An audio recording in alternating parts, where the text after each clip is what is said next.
Toute maman souhaite que son fils voyage. Le garçon est l'homme, donc le pilier de la famille. C'est lui qui soutient le papa, la maman et les frères et sœurs. Quand le garçon voyage, c'est ce qui peut assurer le bonheur. Si mon enfant part, il va nous envoyer de l'argent et tout ce qu'on veut.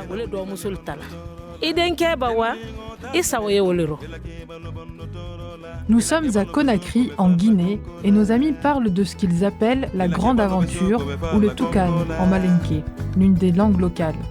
La Guinée est un pays riche de sa culture et de son histoire nomade. Toucan, c'est bien plus qu'un mot, c'est un héritage. Une façon pour les jeunes hommes d'apprivoiser la vie qui les attend.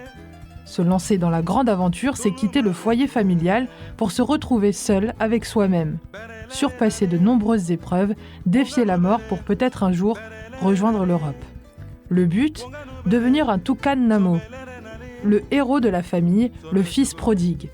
En un mot comme un autre, c'est l'ultime étape pour devenir un homme. Un rituel de passage à l'âge adulte. Dans le pays, dès l'âge de 12 ans, certains garçons quittent leur foyer pour s'aventurer vers un chemin illégal pour se rendre en Europe, souvent via la Méditerranée, avec le soutien de leurs parents, de leur communauté, oncles, tantes, frères, sœurs, cousins, cousines, voisins, voisines. Mais que se passe-t-il lorsque ce projet de voyage devient un échec ? Que se passe-t-il pour ceux qui affrontent le jugement sévère, les regards déçus de cette communauté entière ?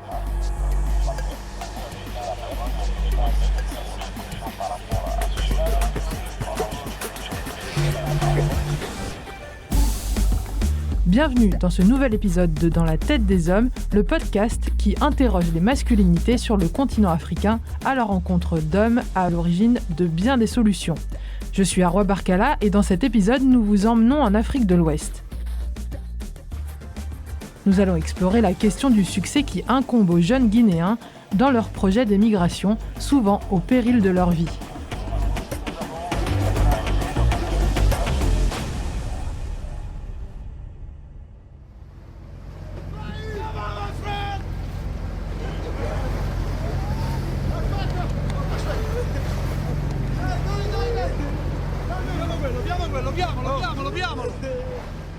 La Guinée est un pays pittoresque d'Afrique de l'Ouest, un pays de 12 millions d'habitants au climat tropical. La région de la Guinée forestière offre une profusion de bananes, de manioc, de mangue et de riz de grande qualité. Un pays riche en minerais puisqu'il est le deuxième exportateur de bauxite après la Russie. Le pays obtient son indépendance de la France en 1958.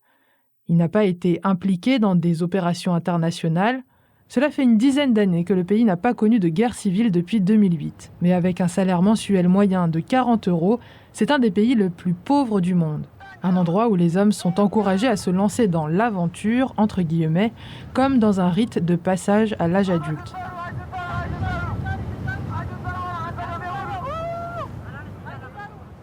Des dizaines de milliers de Guinéens tentent leur chance à l'émigration chaque année.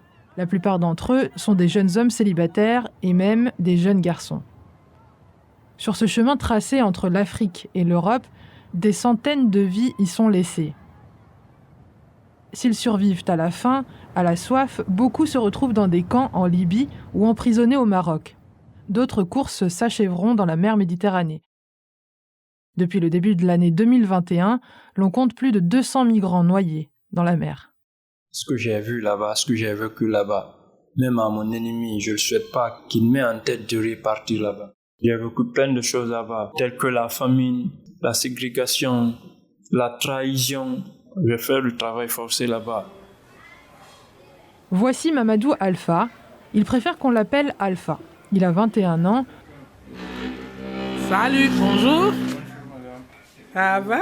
Lorsque nous nous asseyons près de lui pour discuter, il nous offre une petite poche d'eau minérale en plastique. Le café n'est pas très populaire ici et la plupart des gens ont juste de l'eau minérale et parfois un peu de jus de gingembre. Alpha semble être une personne avenante et même si elle est difficile, il a hâte de nous raconter son histoire.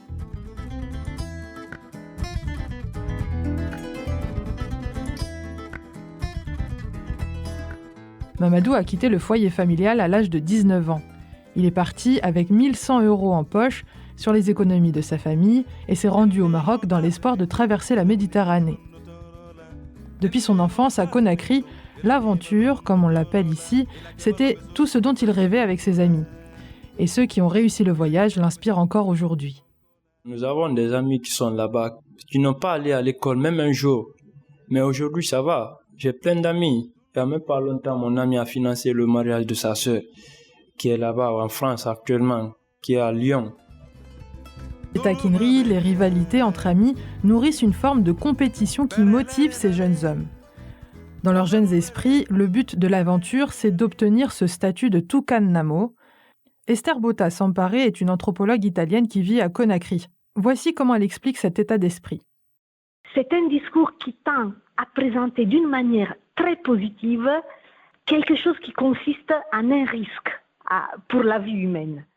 Et il est impressionnant d'entendre les mêmes mots qui reviennent chaque fois et qui cherchent à valoriser cette idée de partir vraiment comme un acte de bravoure, comme un acte d'héroïsme. Il y a une maman avec laquelle je parlais dont le fils est parti clandestinement. Donc cette maman disait je ne savais pas que mon fils voulait partir. Il ne me l'a jamais dit. Il est parti de manière secrète. Mais il me montrait les photos de ses amis sur les réseaux sociaux et il me disait « Regarde maman, les vrais héros en ce moment se trouvent en Italie, se trouvent en Espagne, se trouvent en Europe. Ce sont eux qui ont eu le courage de faire cette traversée. »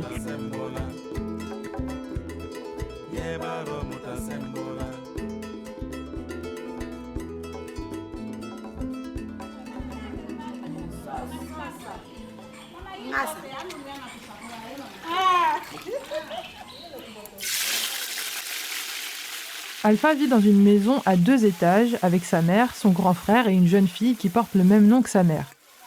En Guinée, lorsqu'une personne porte le même nom que vous, alors vous devez veiller sur lui ou elle, comme un parrain ou une marraine.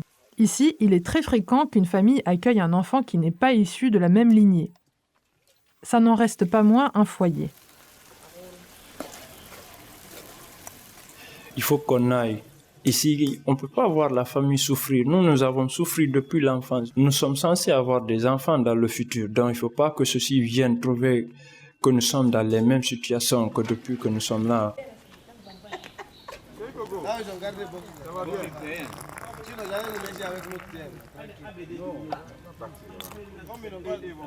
Quand le père de famille décède, différentes options se présentent à la veuve. L'une de ces options, c'est d'épouser un membre de la même famille du défunt afin de maintenir le patrimoine au sein de la famille. Il s'agit aussi de ne pas séparer cette même famille car il arrive que le nouveau mari ne souhaite pas accueillir les enfants d'une noce précédente. Dans le cas de la famille de Mamadou Alpha, Fatoumata s'est mariée avec le frère de son père. Mamadou pense que son oncle ne s'occupe pas bien de sa mère et le but de son aventure, c'était justement d'aider sa mère. Je sais que je vais beaucoup faire pour maman, puisque maman, elle a beaucoup fait pour moi. L'injonction au succès, la pression pour faire bouillir la marmite, arrive dès lors que les garçons sont en capacité de le faire. On vous presse pour que vous aussi, vous vous lanciez à l'aventure. Il n'y a pas qu'en Guinée où cette pression sociale s'exerce sur les hommes. Le succès est la seule issue pour avoir la paix. Nous retrouvons l'anthropologue Esther Botta Sampare. D'une certaine manière, la réussite de l'homme se mesure par rapport à son succès dans une activité professionnelle. Ça se mesure en termes de pouvoir et de acquisition d'une certaine richesse. Le fait de se prendre en charge, de prendre en charge sa femme et ses enfants aussi, sa famille nucléaire peut être aussi quelque chose d'assez universel, hein, même si dans les sociétés européennes, nord-américaines, etc., les femmes sont de plus en plus impliquées dans la vie active au même titre que leurs maris. La spécificité culturelle réside vraiment plus de cet accent qui est mis sur la famille, sur les obligations, sur la dette vis-à-vis des parents. Donc, la réussite comme manière de pouvoir vraiment améliorer les conditions de sa famille et de rembourser cette dette que les parents ont accumulée auprès de nous lorsqu'ils nous ont élevés, éduqués, nourris, etc.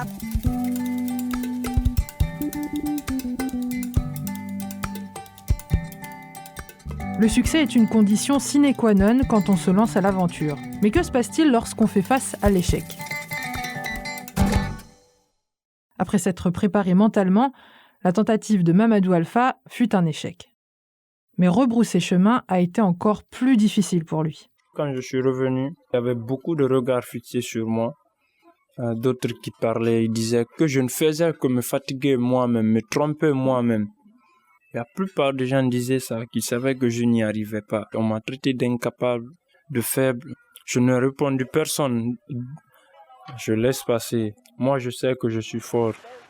Les autorités marocaines qui pourchassent les migrants ont fini par l'arrêter et le renvoyer au pays. Une expérience traumatisante pour Alpha. Je ne m'attendais pas à me revoir en Guinée ici, mes poches vides. Très mal même. Je disais qu'au Maroc là-bas, malgré il y a tant de difficultés là-bas, mais j'aurais préféré rester là-bas. Nous avons parlé à un de ses proches qui n'a pas voulu donner son identité. Voilà ce qu'il pense. Un homme, quand tu as un objectif, soit tu l'atteins, soit tu meurs. Mais lui, il a eu peur de la mort, il s'est retourné. Autant donné qu'ils ont dépensé beaucoup d'argent. Moi, à sa place, je ne me retourne pas. Je préfère aller mourir là-bas que de me retourner ici. La honte d'avoir échoué est un sentiment que personne ne souhaite ressentir un jour.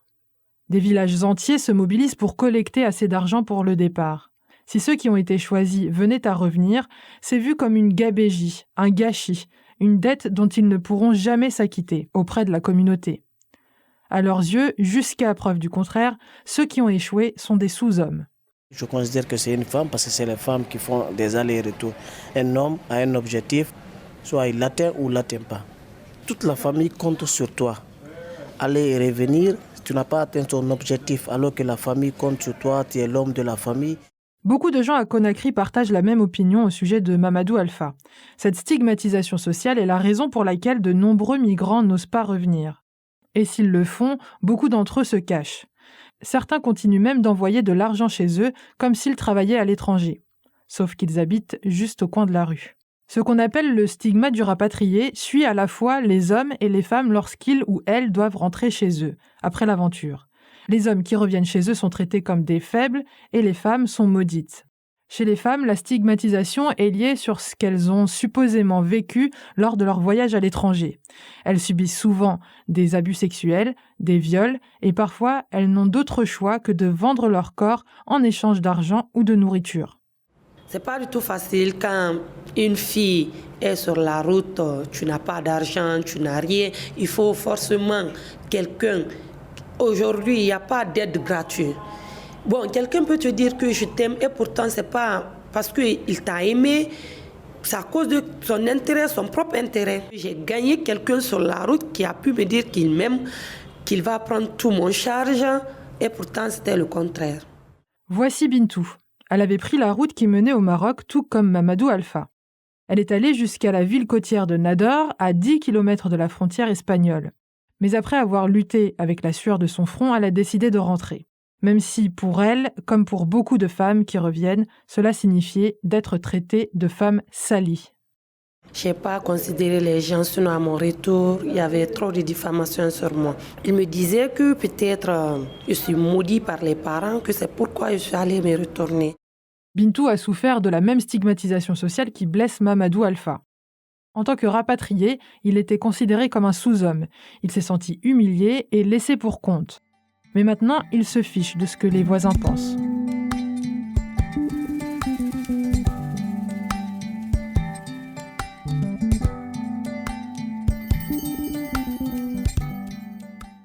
Les débats autour des bienfaits supposés de l'exil posent question.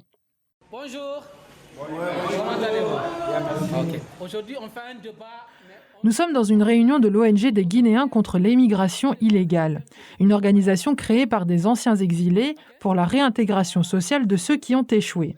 Leur but est de convaincre ceux qui veulent partir de le faire dans des conditions légales. Nous sommes dans une grande pièce. Au centre de cette pièce, une douzaine de personnes sont attablées. Quelques-unes sont des femmes, mais cela reste une minorité. Il y en a qui sont revenus de leur plein gré et les autres, ceux qui continuent d'envisager de partir. Après avoir salué tout le monde, les animateurs n'imposent pas de sujet de débat en particulier. Tous les sujets sont les bienvenus. Il n'y a pas de sujet interdit. La parole est libre et chacun est libre de se confier. ma requête, c'est sur l'État. Moi, il faudrait que l'État prenne ses responsabilités. La personne que vous allez entendre, c'est El Hadj Mohamed Diallo. Il est président de cette association depuis 2018. Chaque mois, quand même, on a au moins 3 ou 4 causeries éducatives qu'on échange avec les migrants et les potentiels migrants. Et des fois, on projette des vidéos de jeunes qui n'ont jamais foutu pied ailleurs, qui ne connaissent même pas le Sénégal, mais qui sont en Guinée ici, qui sont aujourd'hui des modèles de réussite. On projette ça pour les migrants de retour, pour qu'ils puissent savoir que, ok, c'est pas parce qu'ils sont partis, ils sont revenus, donc leur vie ne sera plus faite. L'organisation est présente dans toutes les régions de Guinée. Des dizaines de familles à travers le pays y trouvent une oreille attentive. D'après El Hadj Mohamed Diallo, environ 19 000 personnes ont été rapatriées en Guinée durant les 4 dernières années. Mais le vrai chiffre de ces rapatriés est impossible à estimer de façon précise. Certains reviennent mais ne sont pas comptabilisés comme tels par le système, d'autres rentrent mais n'en informent pas leur propre famille. Moi je le rejoins. Pourquoi je dis ça? Quand tu pars et tu reviens, directement tes amis vont t'ignorer, ils vont dire tu es parti. Pourquoi tu penses que les autres t'ignorent? D'après El Hadj Mohamed Diallo, la réintégration sociale de ces individus est un énorme défi, tant ce marqueur social est fort. Mais ces gens veulent exister aux yeux de la société et en refaire partie. Les hommes souffrent particulièrement de cette exclusion. L'ONG voudrait qu'un télécrochet à la télévision puisse faire la promotion de ces hommes qui ont quitté le pays et qui voudraient prouver que leur choix de retour ne remet pas en cause leur respectabilité. Cela aurait une influence positive sur la jeunesse. Ça les met en valeur. Ils voient vraiment les jeunes migrants de retour ont la potentialité non seulement de défendre leurs projets parce qu'ils ont vécu beaucoup de choses. Deuxièmement, ils ont l'expérience par rapport à beaucoup de domaines. Donc, ils ont appris à faire. Ils ont appris beaucoup de métiers qui n'existaient pas en Guinée, mais ils veulent mettre ces métiers-là en place. Des ONG telles que celle-ci, ainsi que la présence de l'Office international de la migration, existent un peu partout en Afrique de l'Ouest. Mamadou et ses camarades sont en train de jouer au foot dans ce que tout le monde appelle le Bundes, un mot qui fait référence à la Bundesliga, le championnat de foot allemand. Mais c'est en fait un terrain 4 fois plus petit qu'un terrain de foot. Au fait, le football, c'est un passe-temps. Des fois, je me sens dans le football. C'est comme si ça m'aide à oublier un peu ce qui s'est passé. Une fois au terrain, je ne suis pas seul, je suis avec les amis. Des fois, on joue avec les grands.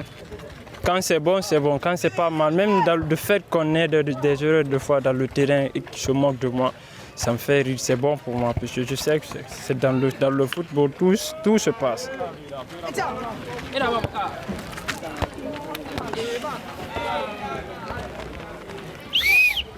C'est un jour chaud et ensoleillé. Il y a 4 autres personnes pour faire un match aujourd'hui. Mamadou porte un jersey vert et orange avec le numéro 7. Une trentaine de personnes des environs les regardent jouer.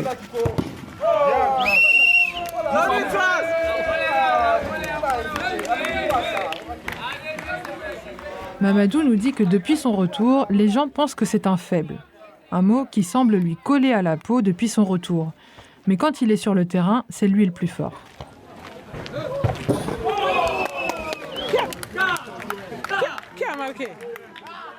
Il vient d'ailleurs de marquer le second but pour son équipe. Je ne marque pas toujours, mais des fois quand je marque, je leur montre toujours. C'est moi, Alpha, toujours moi, Alpha, qui est là. Alpha d'avant, qui jouait le ballon jour et nuit, avant qu'il n'aille et qui est revenu pensant que c'est fini. C'est toujours le même Alpha qui est là. Je marque un but, je me sens très fort. Je leur ai prouvé que je suis toujours le même Alpha. Le même Alpha, c'est le même homme.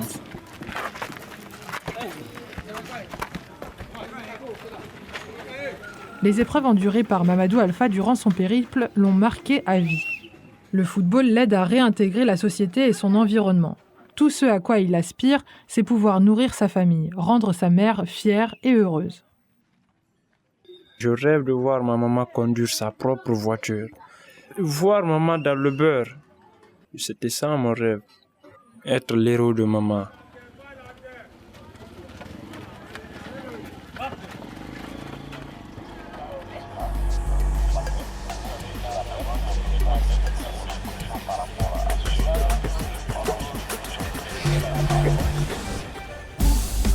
C'est la fin de la première partie de ce chapitre sur les jeunes hommes guinéens. Merci de l'avoir suivi. On se retrouve dans 15 jours pour la deuxième partie de l'émission. Dans cet épisode, vous avez entendu les œuvres musicales de Ba Sissoko. Si vous découvrez notre série de podcasts, vous pouvez revenir aux épisodes précédents sur les Abatanga Mucho au Burundi, des hommes qui se lèvent contre les violences conjugales.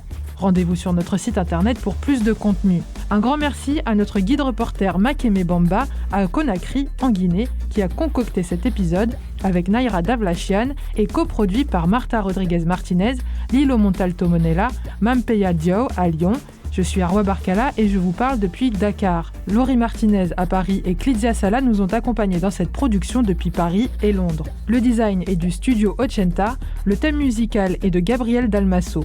Un remerciement à notre chargée de production Natalia Hausner pour les musiques qui ont ponctué cet épisode. Le rédacteur en chef est Yassir Khan. Pensez à nous mettre 5 étoiles via les plateformes d'écoute telles que Castbox, Acast, Apple Podcast et un like sur Spotify, Deezer ou SoundCloud. Pour plus d'informations, rendez-vous sur euronews.com/programme/dans la tête des hommes. Suivez-nous sur Twitter @euronews_fr et euronews.tv sur Instagram. Vous pouvez nous faire part de vos expériences et votre vision de ce que c'est être un homme aujourd'hui en utilisant le hashtag dans la tête des hommes. Ce podcast est disponible en anglais, ça s'appelle Cry Like a Boy.